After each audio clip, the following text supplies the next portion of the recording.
যে মানুষগুলো পৃথিবীতে ইসলাম বাদ দিয়ে অন্য কোন নিয়ম নীতি দিয়ে জীবন চালিয়েছে, ও পরিবার হোক, সমাজ হোক, রাষ্ট্র হোক, ও মারা যাওয়ার পরে বিনা হিসাবে আল্লাহ জাহান্নামে দেবে, হিসাবও নেবে না। এই হাদিসটা একটু বাংলাদেশের সাথে মিলান, আমার সাথে আপনার সাথে মিলে যাবে অধিকাংশগুলোই। আমি আর নিচে নামলাম না, এরপরও যদি কেউ না বোঝেন আমার কিছু করার নেই। আল্লাহর বন্ধু থাকবেন আর ওই কাজ করবেন, আল্লাহ বন্ধুত্ব হিসাবে রাখবে না, ডিলেট করে দেবে। আল্লাহ রাব্বুল আলামিন ঈমানদারকে ডাক দিয়ে এবার ঘোষণা দিচ্ছেন, ইত্তাকুল্লাহ, আমি আল্লাহকে ভয় করো। খুব শর্টে বলছি, খেয়াল করে শোনেন। ভয় করার কথা বললেন কাকে? এই শব্দটা নিয়ে আজ ভেজাল। সারা পৃথিবীতে আমি যতগুলো রাষ্ট্রের খবর জানি, প্রায় 228টা, সারা পৃথিবীতে অধিকাংশ রাষ্ট্রে এই তাকওয়া নিয়ে ভেজাল। আগে ভেজাল ছিল জিকির নিয়ে, ওটা এখন কেটে গেছে আস্তে আস্তে। এখন ভেজাল তাকওয়া নিয়ে। আমরা মনে করি তাকওয়াবান বুজুর্গ ওই লোকটা, দাড়ি বড় বড়, জুব্বা বড়, পাগড়ি বড়, হাতে তসবি আছে, দুনিয়ার কোনো খেয়াল নেই, এইটাই মনে হয় বুজুর্গ, নাকি বলেন? বুজুর্গ কে? এ কথা বলবে কে? কোরআন শরীফ বলা লাগবে যে এটা বুজুর্গ। বিশ্বনবীর মতো বুজুর্গ দুনিয়া আসবে? আর আমার কথা বলছেন তো ভাই? দুনিয়াতে নবীর মতো বুজুর্গ কেউ আসবে? এসেছে? রাত বেশি হয়েছে, ঘুম লাগছে নাকি? আল্লাহর নবী কোন বুজুর্গ ছিলেন, আর ভারত, পাকিস্তান, বাংলাদেশে কোন বুজুর্গ তৈরি হচ্ছে, একটু কান লাগান। হুদায়বিয়া নিজের চোখে দেখে আসলাম। নবীজি সন্ধি করেছিলেন যে জায়গায়, আল্লাহর নবী 14 সাহাবী নিয়ে আসলেন হুদায়বিয়ায় হজ করার জন্য। এরা মক্কায় ঢুকতে দেবে না। ওসমানকে পাঠিয়েছে, ওসমানকে আটক করে বলেছে ওসমানকে হত্যা করা হয়েছে। এই কান লাগান, এখানে শিক্ষা বের হবে। এবার আল্লাহর নবী ডাক দিলেন, সাহাবীরা তোমরা কত আছো এখানে? বলে আমরা 1399 জন আছি এখনো। ওখানে এখন একটা বাবলা গাছের চারা আছে, পাশে একটা মসজিদ। কোরআনে কারিমে আল্লাহ জানিয়েছে, তাহতা শাজারাতি ফাআলিমা মা ফি কুলুবিহিম ফানজালাস সাকিনাতা আলাইহিম ওয়া আসাবাহুম ফাতাহান করিবা। সূরা ফাতিহা 26 নাম্বার পারা, 12 নাম্বার পৃষ্ঠা, 9 নাম্বার লাইনের 18 নাম্বার আয়াতের শেষের অংশে এটা আছে। আল্লাহ বলেন, ওই বাবলা গাছের নিচে নবী আপনার হাতে হাত দিয়ে যারা শপথ বাক্য পাঠ করেছে, আমি আল্লাহ তাদের উপরে আমার কুদরতি হাতটা দিয়েছিলাম। শুধু সুবহানাল্লাহ পড়ার জন্য বলি না, এবার আমি শিক্ষা দিচ্ছি। হজ যারা করে এখানে 2 জনই হাজি। ইহরামের কাপড় পরার পরে শরীর চুলকানো জায়েজ নেই, মাথা চুলকানো জায়েজ নেই, কারণ একটা পশম যদি খুলে পড়ে দম দেওয়া লাগবে। কি বলেন? অথচ নবীজি নিজে সাহাবীদেরকে বললেন, ইহরামের কাপড় যারা পরেছে খুলে ফেলো। উনি কি জানতেন না ইহরামের কাপড় খুললে আমার হজ মাঠে মারা যাবে? জানতেন না? কেন খোলালেন? খুলিয়েছেন এই জন্যে, পরে হজ আমি করে নেব, দম দরকার হয় দিয়ে নেব। কিন্তু নিরপরাধ একটা মানুষকে বিনা অপরাধে ওরা ওসমানকে হত্যা করেছে। এটা আন্দাজে না, বিনা অপরাধে মারলো কেন? যেই নবী তায়েফে পাথর খেয়ে বরদোয়া করেনি, আর উহুদের ময়দানে দাঁত পড়ে গেছে বরদোয়া করেনি। হুদায়বিয়াতে আল্লাহর নবী সেই নবী সাহাবীদেরকে কাফনের কাপড় খুরিয়ে ফেলছেন, নিজে ইহরামের কাপড় পর্যন্ত খুলে সাহাবীদেরকে বললেন, আমার হাতের উপরে হাত দাও, বায়াত গ্রহণ করো, শপথ বাক্য পাঠ করো। ওসমান হত্যার বদলা না নিয়ে মদিনায় ফিরে যাব না। শুধু আল্লাহু আকবার না, এখানে শিক্ষা কি বলেন? বিনা অপরাধে বিনা কারণে কোন মানুষকে কেউ যদি হত্যা করে রায় দেয়, নবীজির অস্ত্র ছিলেন, অস্ত্র শস্ত্র ছিল না, তারপরেও তিনি শপথ করছেন 1399 জন মানুষ নিয়ে হত্যার প্রতিশোধ না নিয়ে দেশে যাব না। এই হুদায়বিয়া বাংলাদেশে আছে? আছে। সিটারি করার জায়গা পাও না। কত মানুষ গুম হয়ে যাচ্ছে, খুন হয়ে যাচ্ছে, কত মানুষের রায় হয়ে যাচ্ছে, আর আমরা বলছি যে যা করছে করুক গা, লা ইলাহা ইল্লাল্লাহ। এর নাম হুদায়বিয়া না। নিজের চোখে যেটা দেখেছি ওই হুদায়বিয়া শোনালাম। আল্লাহ রাব্বুল আলামিন সঙ্গে সঙ্গে আয়াত নাযিল করে জানিয়ে দিলেন, লাকাদ রাদিয়াল্লাহু আনিল মুমিনিনা ইয ইউবাইউনাকা তাহাতাশ শাজারাতি। এই তাহাতাশ শাজারা গাছের নিচে, এটা মানে বাবলা গাছ। দুইটা গাছের নাম তাফসিরে আছে, খেজুর গাছ অথবা বাবলা গাছ। ওখানে বাবলা গাছের চারাটা এখনো আছে। এই গাছের নিচে আপনার হাতে হাত দিয়ে যারা বায়াত নিচ্ছে, আমি আল্লাহ তাদের উপরে খুশি হয়ে গেছি। আল্লাহ কখন খুশি হয় আপনি টের পাচ্ছেন না? বিনা অপরাধে কাউকে অত্যাচার করা হবে, জুলুম নির্যাতন করা হবে, আর আপনি বসে বসে আঙ্গুল চুষবেন। কিয়ামত হয়ে যাবে, আপনার উপরে আল্লাহ রাজি খুশি হবে না। আর রাজি হয় আল্লাহ ওই জায়গায় যখন অন্যায়ের বিরুদ্ধে মানুষ সোচ্চার হয়। কথা বলেন।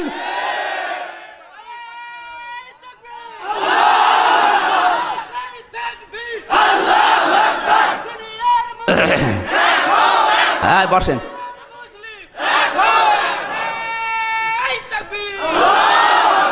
আমার যতটুকু জ্ঞান আছে, এই হুদায়বিয়া আজ যদি বাংলাদেশে আসতো, শুধু ইতিহাসই পড়ি আমরা, এখান থেকে যদি এই শিক্ষাটা নিতে পারতাম, বাংলাদেশে একটা মানুষ আজ গুম হতো না, হারিয়ে যেত না। এই কথা বলছেন না কেন?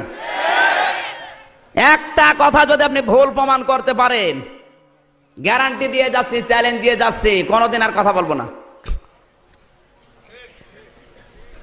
আমার বয়স অল্প, লেখাপড়া যা ছিল বাংলাদেশে একেবারে কম করি নাই। আমি চ্যালেঞ্জ এমনিতেই নাই। 42টা তাফসিরের মতো তাফসির আছে বাংলাদেশে প্রায়। আমি কওমিতে পড়েছি, আলিয়ায় পড়েছি, বিশ্ববিদ্যালয় শেষ করেছি। এখন ডক্টরেট করার জন্য সার্টিফিকেট জমা দিয়েছি। মনে করছেন হুজুর ছোট, যা বলে বলো। আপনি মিলান তো, একটা কথা ভুল প্রমাণ করতে পারেন কিনা? কোন আলেম নিয়ে আসবেন, নিয়ে আসেন। আর যদি প্রমাণ করতে না পারেন ভুল, তাহলে আপনার মেনে নেওয়া লাগবে। কি বলেন? আর যদি মেনে না নেন, বেকারে মাহফিল দিয়েছেন কোন কারণে? লোক দেখানোর জন্য? তাহলে এখন থেকে সিদ্ধান্ত নেন, এলাকায় যদি কোনো অন্যায় অবিচার, সে একজন হোক, কিছু যদি হয়, সোচ্চার হওয়া লাগবে। নবীজি সোচ্চার হয়েছেন, জীবন দেওয়ার জন্য 1399 জন মানুষ প্রস্তুত। ওরা ভয়ের চোটে ওসমানকে ছেড়ে দিয়েছে। আজ বাংলাদেশে যদি আমরা এরকম কিছু করতে পারতাম, রাম বাম উল্টা পাল্টা পথ দিয়ে পালাতো। বুজুর্গ হয়ে বসে আছে। নবী ছিলেন বুজুর্গ, এর নাম বুজুর্গ। এ বুজুর্গ এখন দেশে আছে? বুজুর্গ হওয়ার জন্য 2 নাম্বার লক্ষণ হুদায়বিয়া থেকে দেখলাম অনেকগুলো জায়গা আছে এখনো মার্ক করা। আল্লাহর নবী ডাক দিয়েছেন, সাহাবীরা ওসমানকে ওরা ছেড়ে দিয়েছে ঠিক, কিন্তু রাতের বেলা আসবে। যুদ্ধ একটা কৌশল, প্রতিপক্ষকে ঘায়েল করার জন্য বিচক্ষণতা অর্জন করা লাগবে, বিভিন্ন সাইড দিয়ে ভয় দেখানো লাগবে, ওদের অন্তরে ভীতি সৃষ্টি করা লাগবে। এই জন্য তোমরা পায়খানা বানাও কম, আর চোলা বানাও বেশি। গভীর রজনীতে 2 জন গুপ্তচর এসেছে, এসে দেখে শুধু চুলা। মানুষ 1400 বানিয়েছে, 14,000 চুলা। ওরা কয়েক হাজার গোনার পরে বছর দরকার নেই, চুলায় যদি হয় এত, তাবুর ভেতরে মানুষ আছে কত, ফিরে গেছে ভয়ে। ডাক দিয়ে বলে, নেতা আবু সুফিয়ান, পারলাম না মানুষ গণনা করতে। বলে কেন? চুলা যত 2-3 হাজার গোনার পরে আর গণনা করতে পারলাম না। কি করা যায়? এবার যাও 2 জনকে, তোমাদের পাঠালাম মানুষ গুনতে, তোমরা চুলা গুনেছো। সকালবেলা এসে দেখে এক একটা পায়খানার সামনে প্রায় 150-200 মানুষ। নবীজি জানিয়েছিলেন মানুষ 14,000, পায়খানা বানাবো 14টা। ওরা এসে পায়খানার লাইন গুনতেছে, 2-3 লাইন গোনার পরে বছর দরকার নেই। পায়খানায় যদি এই মানুষের লাইন হয়, তো তাবুর ভেতরে কত! ভয়ে চটে গেছে, দৌড় দিয়ে চলে। আল্লাহর নবী কথাটা বললাম কেন? এই কান লাগান। নবীজির বিচক্ষণতা ছিল, নবী বুদ্ধিমান ছিলেন, আল্লাহর নবী দূরদর্শিতা ছিল, আল্লাহর নবী সমরবিদ ছিলেন। প্রতিপক্ষকে ঘায়েল করার জন্য বিভিন্ন কৌশল অবলম্বন করা লাগবে। আজ পৃথিবীর সব জায়গা রাম আর বামদের হাতে। এদেরকে ঘায়েল করার জন্য, এদেরকে দুর্বল করার জন্য কিছু আমাদের হাতে নেই। এই যে স্যাটেলাইট গুলো, একটা আমাদের হাতে আছে। ওরা যেটা নিয়ে আমাদের চরিত্রগুলো ধ্বংস করে ফেলছে। আজ ফেসবুক যারা ব্যবহার করে, ইন্টারনেট যারা ব্যবহার করে, ইউটিউব, টিউবম্যাট, ভারত থেকে আসা ওই পিন আপ করা পত্রিকাগুলো, ভারতের 36টা চ্যানেল সহ সব কিছু ওদের হাতে। আর আমরা বলছি সব হারাম, আমরা আছি লা ইলাহা ইল্লাল্লাহ নিয়ে। আপনি যদি এই লা ইলাহা ইল্লাল্লাহটা প্রতিষ্ঠা করতে চান, প্রচার মাধ্যমগুলো দরকার আছে না নেই? আল্লাহর নবী যেদিন নবুয়ত পেয়েছিলেন, সাফা পাহাড় তো নিজের চোখে দেখলাম, বিশ্ব নবী ওই পাহাড়ে উঠে লাল কাপড় উড়িয়ে দিলেন। তার মানে ওই সময়ের প্রযুক্তি, ওই সময়ের স্যাটেলাইট ছিল লাল কাপড়। কেউ বিপদে পড়লে লাল কাপড় উড়িয়ে দিত। মানুষ মনে করতো লোকটা বিপদে পড়েছে, সবাই আসতো। আল্লাহর নবী যদি ওই সময়ের প্রযুক্তি ব্যবহার করে কালেমার দাওয়াত দিতে পারে, আজও বাংলাদেশে পত্রিকার মাধ্যমে, ইউটিউবের মাধ্যমে, স্যাটেলাইটের মাধ্যমে, প্রযুক্তির মাধ্যমে কোরআনের দাওয়াত প্রচার করা ফরজ। আর উনি হারাম হারাম হারাম করতে করতে নিচেও হারাম হয়ে গেছে। কাবা শরীফের ইমাম আব্দুর রহমান সোদাইসির চাইতে কি আপনি বড় হুজুর? না না, কয়জন বললেন? বাকিগুলো তো খোঁজ খবর রাখেন না। তাই কাবার ইমাম শুধু ইমাম না, মক্কার উম্মুল কোরা বিশ্ববিদ্যালয়ের অধ্যাপক, মক্কার প্রশাসনের তিনি প্রধান বিচারপতির দায়িত্ব পালন করছেন। তার রায় অনুযায়ী মানুষের জীবন মরণের ফায়সালা হয়। তিনি রায় দেন বিচারপতি হিসাবে। তিনি শুধু ইমাম না, আজ 30 বছর কাবার ইমামতি করছে, আজ পর্যন্ত একটা লোকমা দিতে পারে না। তার পেছনে নামাজ পড়লে মনে হয় কোরআন শরীফ এখনই নাজিল হচ্ছে। আমি 8 বার পেয়েছিলাম তাকে। এইবার চেহারা দেখলে মনে হয় নূর ঝরছে। সেই লোকটা যখন বক্তব্য দেয় সেমিনারে, সিম্পোজিয়ামে, কাবা শরীফে যখন খুতবা দেয়, এই যে হজের খুতবা দিল এবার, ওটা ইউটিউবে, টিউবমেটে, ফেসবুকে, ইন্টারনেটে, সারা বিশ্বে 1 সেকেন্ডে ছড়িয়ে গেছে। উনি কি জানতেন না যে আমার চেহারা যদি ইন্টারনেটে দিয়ে দেয়, পৃথিবীর মানুষ দেখলে আমার গোনা হবে? জানতেন না? এই কথা বলেন না কেন? কোন কারণে ছড়িয়ে দিলেন বলেন? তার নিয়ত তো খারাপ। তার চাইতে আপনার বুজুর্গি বড় বেশি হয়ে গেছে। মন অত সংকীর্ণ কেন আপনার? ইসলাম প্রচার করার জন্য একটা মাধ্যম আমাদের হাতে নেই। মানে বুজুর্গ হয়ে বসে আছে। নবী ছিলেন বুজুর্গ, নবীর কৌশল ছিল। হযরত ওমর ছিলেন প্রধান বিচারপতি। আজ বাংলাদেশে 96% মুসলমান, বিচারপতি একজন হিন্দু। হ্যাঁ বলেন, সব দোষ তো মনে হয় শেষকে সিনহা। ঠিক, দোষ আমাদের। একটা যোগ্যতা নেই আমাদের। আজ এসকে সিনহা ঢাকা বিশ্ববিদ্যালয়ের ছাত্র, আপনি তো বারান্দায় যেতে পারবেন না। উনি ছেলেকে হুজুর বানিয়ে খেজুর বানিয়ে বসে আছে। কে বলেছে আপনার ছেলেকে হুজুর বানানো লাগবে? ওরা ইসলাম ধ্বংস করার জন্য যা ব্যবহার করছে, ওয়াউদ্দু লাহুম মাসতাতাতুম মিন কুওয়াতি ওয়া মিন রিবাতিল খায়ল, সূরা আনফাল 10 নম্বর পারা 3 নম্বর পৃষ্ঠা 13 নম্বর লাইনে 60 নম্বর আয়াতের প্রথম অংশে আছে। এই খায়ল মানে শুধু ঘোড়া না, খায়ল মানে ইন্টারনেট, খায়ল মানে ফেসবুক, খায়ল মানে ক্ষমতা, খায়ল মানে ডাক্তারি। যা ধরবেন আধুনিক তাফসীর যেগুলো বের হচ্ছে, এগুলো পড়েন তো। পড়াশোনা তো করেন, ওর বাবা যা বলো তাই বিশ্বাস করে। খয়েলের ব্যাখ্যায় প্রায় 99টা অর্থ লিখেছে তাফসীরে। উনি সেই ঘোড়া নিয়ে পড়ে আছে। ঘোড়া এখন চলে, এখন চলছে ইন্টারনেট, এখন চলছে কম্পিউটার, এখন চলছে কামান, এখন চলছে অ্যাটম বোম। এইগুলো আজ হাতে নেওয়া দরকার। আজ একটা ডাক্তার আমাদের হাতে নেই, আছে ডাক্তার? সব ডাক্তার এখন রামমামদের ছেলে মেয়েরা। আর আমরা আঙ্গুল চুষছি। ছেলেকে হুজুর বানিয়ে একটা খেজুর মসজিদে বসিয়ে রেখেছি। কি হবে ও হুজুর দিয়ে? পৃথিবী পরিবর্তনের জন্য যে সমস্ত সিস্টেম গুলো হাতে নেওয়া লাগবে। শুধু দাড়ি মুখে নিয়ে, জব্বা গায়ে দিয়ে, পাগড়ি আতা মাথায় নিয়ে পীর হওয়ার নাম ইসলাম না। আপনার একটা যোগ্যতা নেই, কি দিয়ে চালাবেন দুনিয়া বলেন? বাংলাদেশের একটা ডিসি আমাদের হাতে নেই, একটা এসপি নেই, একটা ওসি নেই, একটা টিওনো নেই, একটা ডাক্তার নেই, একটা ইঞ্জিনিয়ার নেই, একটা বৈজ্ঞানিক নেই, একটা পাইলট নেই, কিচ্ছু নেই। উনি শুধু সুবহানাল্লাহ নিয়ে আসে। মায়েরও খেয়েছে সেরকম। নবীজি বদরের ময়দানে যাওয়ার সময় সাহাবীদেরকে বললেন, অস্ত্র নেই কার কার? বলছে হুজুর আমার। এদিকে আসো, খেজুর গাছের বাকল নিয়ে আসো। খেজুর গাছের বাকল হাতে ধরিয়ে বলছে এটা অস্ত্রের মতো কাজ হবে। ময়দানে যাওয়ার সময় খালি হাতে না, খেজুর গাছের বাকল নিয়ে হলে যাওয়া লাগবে। আর উনি ময়দানে গেছে তসবিহ নিয়ে। একটা কথা ভুল প্রমাণ করেন তো করেন, কোন কারণে আপনি তসবিহ নিয়ে আসবেন? ওরা কামান নিয়ে আসতেছে, ওরা অ্যাটম বোম নিয়ে আসছে, আর উনি তসবিহ নিয়ে সুবহানাল্লাহ পড়ছে। 60 করে ফেলবেন মেরে। এই নবী যাইতে আপনি বড় বুজুর্গ, নবী জানতেন না যে বদরের ময়দানে ওরা আসতেছে সাজগজ করে, আমরা একটু তসবিহ নিয়ে যাই? পারতেন না? কোন কারণে? অস্ত্র নেই, তারপরও বলে খেজুর গাছের বাকল নিয়ে আস। ইসলাম বলতে ইসলামের হর্ষায়ও বোঝে না। এখন যদি বলেন হুজুর আপনি বেশি বোঝেন, আমি বেশি না, ইসলাম নেওয়া লাগবে মক্কা মদিনা থেকে। আপনি নিজে ইসলাম বানাবেন, ওর নাম ইসলাম না।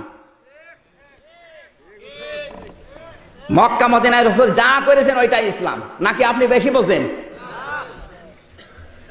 ছেলেকে ডাক্তার বানাতে হবে, বগুড়ার লোকেরা কান খাড়া করে শোনেন, ইসলাম প্রতিষ্ঠা করার জন্য, প্রচার করার জন্য, প্রসার করার জন্য আপনার ছেলে যদি ডাক্তার হয়, ইঞ্জিনিয়ার হয়, বৈজ্ঞানিক হয়, ডিসি হয়, একটা ডিসি বানাতে যত টাকা খরচ হয়েছে আপনার 10 লাখ 20 লাখ টাকা আল্লাহর রাস্তায় দান করা সওয়াব হবে। কিন্তু প্রথমে তাকে কোরআনের জ্ঞান শিক্ষা দিয়ে নেবেন। যতটুকু জানলে ইসলাম মেনে চলা যায় অতটুকু জ্ঞান তাকে শিক্ষা দেন। এরপর আপনি টিওনো বানান, ওসি বানান, এসপি বানান, ডাক্তার বানান, কোনো অসুবিধা নেই। আপনার নিয়ত থাকবে আমার ছেলে ডিসি হয়ে বগুড়া জেলায় ভালো ভালো কাজের আঞ্জাম দেবে। আজ আমাদের চিকিৎসা বিভাগের দিকে তাকালে মনে হয় জাহান্নাম হয়ে গেছে। একটা ডাক্তারের চরিত্র দেখান তো। আল্লাহর পরে মানুষ যদি কাউকে বিশ্বাস করে সেটা হচ্ছে ডাক্তার। এই কথা বলছেন না কেন? কিন্তু এরা আজ কষায় কাদের হয়ে বসে আছে। আমার যতটুকু ধারণা বাংলাদেশ সম্পর্কে, এই দেশে যদি কাউকে ডাকাইতে ধরে তার বেঁচে থাকার সম্ভাবনা আছে, কিন্তু কাউকে যদি ডাকাইতে ধরে, ডাক্তার ধরে, ও নির্ঘাত মারা যাবে। ওই যে আমার গাড়ির ড্রাইভার, ওরে কয়েকদিন আগে ডাকাতে ধরেছিল ওই লালন শাহ মাজারের কাছে, লালন শাহ ব্রিজ। ডাকাতে ধরে যা পেয়েছে সব কেড়ে নিয়েছে, গেঞ্জি পর্যন্ত খুলে নিয়েছে। যাওয়ার সময় বলছে তোর কাছে ভাড়া আছে? বসে না। 200 টাকা দিয়ে বসে ভাড়া দিয়ে দিলাম, বাড়ি চলে যা। ড্রাইভার আমারে বলছে হুজুর ডাকাত হলেও ইমানদার ডাকাত, আমার ভাড়া দিয়ে দিল।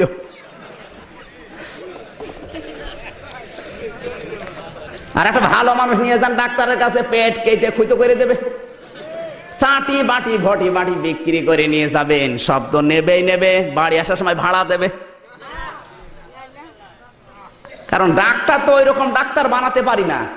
আজ ডাক্তার গুলো যদি আমরা তৈরি করতে পারতাম রাজশাহীর ডাক্তার ফাতেমা সিদ্দিকার মতো, ফরিদপুরের ডক্টর শাহিন জর্দারের মতো, চট্টগ্রামের ডক্টর আব্দুল মুবিনের মতো, এই সমস্ত ডাক্তার উপহার দিতে পারলে চিকিৎসা বিভাগ হয়ে যেত দুর্নীতি মুক্ত। আর এমন ডাক্তার পেয়েছি হাত ধরার পরে 1000 টাকা বিল, 5টা রিপোর্ট, কোন জায়গায় দেখাতে পারবা না, আমার জায়গায় দেখি আবার নিয়ে আস। এইরকম ডাক্তার আছে না? আছে মানে ডাক্তার না, ছেলে কার আপনি হিসাব করে দেখেন, ওর বাবার আম আর বাম। এই জন্য বলছি শুধু হুজুর বানানোর দরকার নেই, কোনো দরকার নেই হুজুর বানানোর। হুজুর অনেক আছে। আজ পৃথিবী পরিবর্তনের জন্য ভালো মানুষ দরকার। ওরা যেইটা ইসলামের বিপক্ষে কাজে লাগাচ্ছে ওইটাকে ইসলামের পক্ষে উল্টিয়ে কাজে লাগাতে হবে। এই স্যাটেলাইট, এই মিডিয়া, আপনি ডাক্তারি বিভাগ বলেন, ইঞ্জিনিয়ার বলেন, বৈজ্ঞানিক বলেন, পাইলট বলেন, সব জায়গায় এখন ওরা 2 নাম্বার করে ফেলেছে। আমরা যদি এখন উল্টিয়ে ওইটা ইসলামের পক্ষে কাজে লাগাতে পারি, ইসলাম উপরে উঠবে না নিচে নামবে? এই সহজ সহজ কথাগুলো বোঝেন না কোন কারণে? আপনি তাকওয়া অর্জন করে বসে আছেন, ওর নাম তো তাকওয়া না। নবীজির কৌশল ছিল, আপনার কিচ্ছু নেই, তাহলে নবীর চাইতে আপনি বড় বুজুর্গ? এবার আমি হাদিস দিয়ে বলছি তাকওয়া কাকে বলে। কষ্ট হচ্ছে? 2টা বেজে যাচ্ছে, তা মানুষের কষ্ট হচ্ছে না মানে? তাকওয়ার যতগুলো অর্থ আমি দেখেছি, এই কান লাগান, তাকওয়ার যতগুলো অর্থ আমি দেখেছি, তাকওয়ার 1 নাম্বার অর্থ একটা একটা করে আমি 99টা বলছি। এই কান লাগান। না আপনাদের মন নেই?